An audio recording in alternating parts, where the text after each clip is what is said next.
കേരളം അഴീക്കൽ ബീച്ചിലാണ്. അപ്പോൾ അഴീക്കൽ എന്ന് പറയുമ്പോൾ തന്നെ അറിയാം, എൻ്റെ മിക്ക വീഡിയോകളിലും അഴീക്കൽ ബീച്ചുണ്ട്.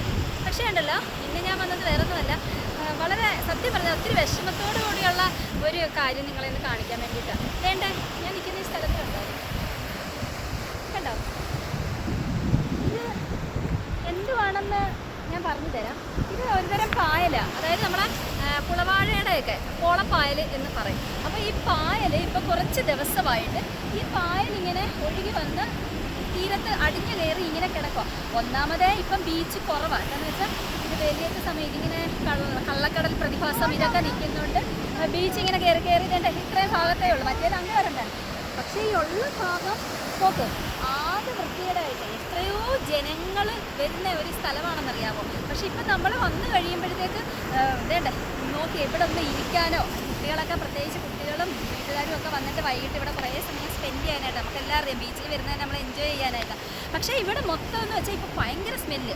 അപ്പോഴേ എനിക്ക് പറയാനുള്ളത് എത്രയും പെട്ടെന്ന് തന്നെ അധികാരികൾ ഈ ഒരു വിഷയത്തിൽ ഇടപെടണം. എന്താണെന്ന് പറഞ്ഞു കഴിഞ്ഞാൽ ഇഷ്ടംപോലെ ആൾക്കാർ, അതുപോലെ തന്നെ നമ്മളെ ഇവിടെ ഒരുപാട് കടക്കാർ, ഈ പ്രദേശത്ത് തന്നെ ഉള്ളവർ തന്നെ, സ്ത്രീകളും പുരുഷന്മാരും ഇവരെല്ലാവരും അന്ന് അവരുടെ നിത്യജീവിതത്തിന് വേണ്ടി കടകൾ നടത്തി, അതും അവരെല്ലാം ലൈസൻസ് ഫീസ് കൊടുത്ത് നടത്തുന്നവർ തന്നെ. അപ്പോഴെന്ന് പറഞ്ഞാൽ ഇവിടെ ആകെ വൃത്തികേടായിട്ട്, അതേപോലെ തന്നെ എല്ലാ കടക്കാരും വേസ്റ്റ് ബിൻ സ്ഥാപിച്ചിട്ടുണ്ട്. പക്ഷേ ഈ വരുന്നവർ ഇതൊന്നും ശ്രദ്ധിക്കത്തില്ല. വരുന്നവർ കഴിച്ചിട്ടോ എടുത്തിട്ടും ആകെ ഇവിടെ പല ആൾക്കാർ വരുന്നതാണ്, പല ആൾക്കാരും പലതരത്തിലുള്ളതാണ്. അപ്പോൾ വരുന്നവർ കുട്ടികളായാലും എല്ലാം കഴിച്ചിട്ട് അവിടെ ഇവിടെ ഇടും. മൊത്തം ചപ്പുചവറുകളും കാര്യങ്ങളും, അതേ കണക്ക് മദ്യക്കുപ്പികൾ, ഇഷ്ടം പോലെ മദ്യക്കുപ്പികൾ എല്ലായിടും കിടപ്പുണ്ട്. അപ്പോൾ ഈ വരുന്ന ആൾക്കാർക്ക് ഇത് ഭയങ്കര ഒരു ബുദ്ധിമുട്ടും കാര്യങ്ങളുമായിട്ടാണ് വരുന്നത്. അപ്പോൾ പഞ്ചായത്തിൽ നിന്നൊക്കെ എൻ്റെ ഒരു ഇത് വെച്ച് പറയാം, പഞ്ചായത്തിൽ നിന്ന് ഒരു 2 ജോലിക്കാരെ എങ്കിലും നിർത്തി, അധികാരികൾ, അതാണ് ഞാൻ പറഞ്ഞത്, അധികാരികൾ അത്യാവശ്യമായിട്ട് ഈ ഒരു വിഷയത്തിൽ ഇടപെടണം, നിർത്തി ഇതൊന്ന് വൃത്തിയാക്കണം. കോള വരുന്ന വഴി കണ്ടോ, ഇതിൻ്റെ അപ്പുറം TS കനാൽ വഴി വേണ്ടേ കുഴി ഭാഗത്തോട്ട് പോയി ഇവിടുന്ന് കറങ്ങിയാണ് അപ്പുറത്ത് വരുന്നത്. അപ്പുറത്ത് വന്നിട്ട് അത് തീരത്ത് അടിഞ്ഞു കയറി കിടക്കുക. അതേപോലെ ഞാൻ പറഞ്ഞല്ലോ, നമ്മളിവിടെ ബീച്ചിൽ വരുന്നവരും കുറച്ചൊക്കെ ശ്രദ്ധിക്കാൻ ബാധ്യസ്ഥരാണ്. കുറച്ചൊക്കെ എന്നല്ല, നമ്മൾ ഇപ്പം ഞാനൊരു കടയിൽ നിന്ന് ഒരു സാധനം മേടിച്ച്, അല്ലെങ്കിൽ ഐസ്ക്രീമോ മറ്റെന്തെങ്കിലും സാധനങ്ങൾ മേടിച്ച് കഴിച്ചാൽ അത് പോകുന്ന വഴിയിൽ ഇടാതെ ഇഷ്ടം പോലെ ഇവിടെ വേസ്റ്റ് ബിന്നുണ്ട്. അതിനകത്തോട്ട് ഇട്ട് കഴിഞ്ഞ് കഴിഞ്ഞാൽ അത്രയും അവിടെ തീരുക പ്രശ്നം. അല്ലാതെ വലിച്ചെറിഞ്ഞ് ഇതേ കണ്ടില്ലേ, ഞാൻ ഇരിക്കുന്നതിൻ്റെ ഇത് മൊത്തം കണ്ടില്ലയോ, ഇത് മൊത്തം ആകെ അലങ്കോലമായെന്ന് പറയാൻ പറ്റത്തില്ല. നമ്മളെ വീട്ടിലാണെങ്കിൽ ഇങ്ങനെയൊക്കെ ചെയ്യുമോ? ഒരിക്കലും ചെയ്യത്തില്ല.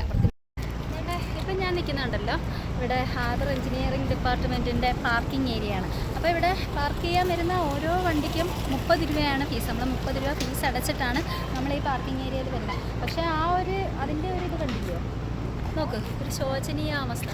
സ്മെല്ല്, ഒന്നാമത്തെ കാര്യം എന്ന് വെച്ചാൽ ഭയങ്കര സ്മെല്ല്. ഇപ്പം തന്നെ ബീച്ചിലോട്ട് വരുമ്പോൾ ഈ പല ഫുഡിൻ്റെയൊക്കെ വേസ്റ്റും കാര്യങ്ങളും ഒക്കെ ആയിരിക്കും, എല്ലാം കൂടെ ആകെ അഴിഞ്ഞ് നാറി ഒരു വല്ലാത്ത ഒരു അവസ്ഥയിൽ ഇങ്ങനെ നിൽക്കുക.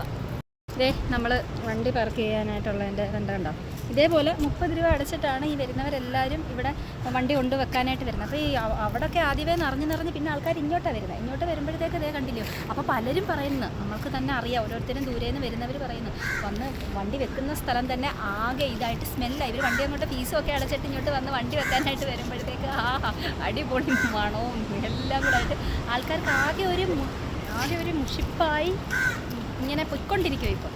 അതേപോലെ തന്നെ ഞാൻ വേറൊരു പ്രധാനപ്പെട്ട കാര്യം കൂടെ പറയാം. ഞാൻ നേരത്തെ ചെയ്ത പല വീഡിയോയ്ക്കകത്ത് ഞാൻ പറഞ്ഞിട്ടുള്ള കാര്യം, ഇവിടെ വരുന്ന ജനങ്ങൾക്കെന്ന് വെച്ചാൽ അത്യാവശ്യം വേണ്ട അടിസ്ഥാന സൗകര്യങ്ങൾ. കാരണം എന്ന് വെച്ചാൽ ഇവിടെ ഒരു ടോയ്ലറ്റ് ഇല്ല. അതേപോലെ തന്നെ ഞാൻ വേറൊരു കാര്യം പറയട്ടെ, നമ്മളുടെ ഇവിടെ കേരളത്തിൽ ഇപ്പം വലിയൊരു ക്യാമ്പയിൻ നടന്നുകൊണ്ടിരിക്കുക, മാലിന്യമുക്തം നവകേരളം. 2025 മാർച്ച് 31 ആകുമ്പോഴത്തേക്കും നമ്മളുടെ കേരളം സമ്പൂർണ്ണ ശുചിത്വ കേരളമായിട്ട് പ്രഖ്യാപിക്കാൻ ഉള്ള ഓരോ തീരുമാനങ്ങളും കാര്യങ്ങളും ഇങ്ങനെ നടന്നുകൊണ്ടിരിക്കുകയാണ്. പക്ഷേ പറഞ്ഞിട്ട് കാര്യമില്ല, നമ്മൾ പൊതുജനങ്ങൾ കൂടി നല്ലപോലെ വിചാരിച്ച് മാത്രമേ അത് ചെയ്യാൻ പറ്റൂ. പിന്നെ വേറെ ഒരു കാര്യം കൂടെ പറയാം, ഇപ്പം ഞാൻ പകലാണ് ഇവിടുത്തെ കാര്യങ്ങളൊക്കെ കാണിച്ചത്. പക്ഷേ ഇനി രാത്രിയിലുള്ള അഴീക്കൽ ബീച്ചിലെ ഇപ്പോഴത്തെ രാത്രിയിലെ കുറച്ച് കാഴ്ചകളുണ്ട്, അതും കൂടെ ഞാൻ നിങ്ങൾക്കൊന്ന് കാണിച്ചു തരാം. ഇപ്പം ഞാൻ പുലിമുട്ടിൻ്റെ തെക്കേ സൈഡിലാണ് നിൽക്കുന്നത് കേട്ടോ. അപ്പോൾ ഇവിടുന്ന് അങ്ങോട്ട് മൊത്തം കടകളാണ്. അതേപോലെ തന്നെ ഇവിടെ എല്ലാം പോസ്റ്റിൽ ലൈറ്റ് ഇട്ടിട്ടുണ്ട് കേട്ടോ. എല്ലായിടും ലൈറ്റ്, ഇവിടുന്ന് നേരത്തെ പിടിച്ച് ലൈറ്റ് ഉണ്ട്, പക്ഷേ ഒരെണ്ണം പോലും ഇവിടെ കത്തുന്നില്ല. അതേ കണ്ടില്ലേ, ഒരു ഹൈമാസ്ക് ലൈറ്റ് വേണ്ട അവിടെ ഉണ്ട്, അതും ഗോവിന്ദ.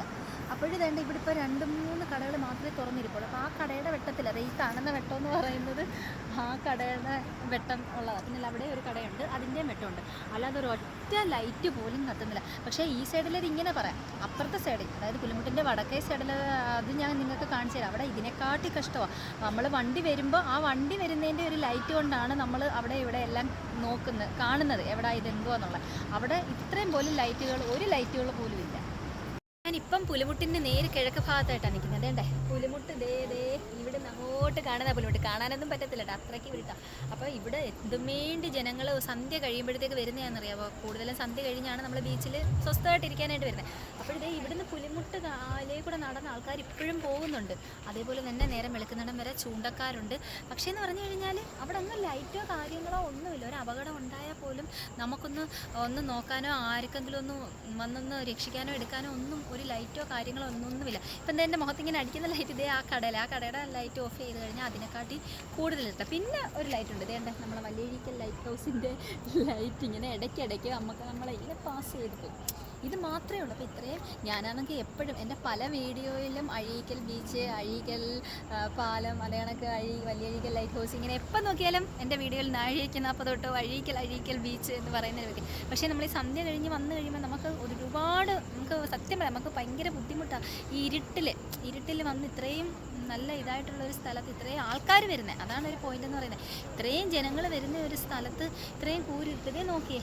ഇവിടെ നിന്നെല്ലാം ഈ കടയുടെ ലൈറ്റേ ഉള്ളൂ. ആ ലൈറ്റ് അല്ലാതെ ഇവിടെ ഒരു ലൈറ്റ് പോലും ഇല്ല. അപ്പോഴെനിക്ക് വളരെയേറെ സങ്കടത്തോടു കൂടി ഒരു കാര്യം പറയാനുള്ളൂ. അധികാരികൾ എത്രയും പെട്ടെന്ന് നമ്മൾ അഴീക്കൽ ബീച്ചിന് വേണ്ടുന്ന എല്ലാ കാര്യങ്ങളും ചെയ്യുക. എന്ന് വെച്ചാൽ ഒന്നാമത്തെ കാര്യമെന്ന് പറഞ്ഞു കഴിഞ്ഞാൽ അവിടെ പോള കയറിയിട്ട് ഞാൻ കാണിച്ചു തന്നല്ലോ, പോള കയറിയിട്ട് ബീച്ച് മൊത്തം ആകെ മലിനമായിട്ട് കിടക്കും. അപ്പോൾ ആൾക്കാർക്ക് വരുന്നവർക്ക് അത് തന്നെ ഒരു ബുദ്ധിമുട്ട്. അതേപോലെ തന്നെ വരുന്ന എല്ലാവരുടെ ഭാഗത്ത് തെറ്റുകളുണ്ട്. ഇവിടെ മൊത്തം പ്ലാസ്റ്റിക്കും അതേ കണക്ക് കഴിക്കുന്ന വേസ്റ്റ് കാര്യങ്ങൾ ഇതെല്ലാം ആകെ അലങ്കോലമായിട്ട് കിടക്കുക. പിന്നെ അതേപോലെ തന്നെ നമ്മളെ ഈ ലൈറ്റ് എന്ന് വെച്ചാൽ ഇത്രയും നല്ല നമ്മളെ ഒരു ബീച്ച്, നമ്മളെ ഈ ഒരു സ്ഥലത്ത് എന്തെല്ലാം കാര്യങ്ങളുണ്ട്. അപ്പോൾ അത്രയും ആൾക്കാർ ദൂരെ നിന്ന് അറിഞ്ഞ് വരുമ്പോൾ ഇവിടെ വന്നു കഴിഞ്ഞാൽ ആകെ കൂരിട്ട് ആകെ മലിനമായിട്ട് കിടക്കുന്നു. ആകെ ഒരു വൃത്തികെട്ട രീതിയിലാണ് ഇപ്പം പോയിക്കൊണ്ടിരിക്കുന്നത്. അതുകൊണ്ട് അധികാരികൾ എത്രയും പെട്ടെന്ന് തന്നെ ഈ ഒരു വിഷയത്തിൽ ഇടപെടുകയും അതിന് പരിഹാരം കാണുകയും ചെയ്യണമെന്ന് ഞാൻ വീണ്ടും പറയുക.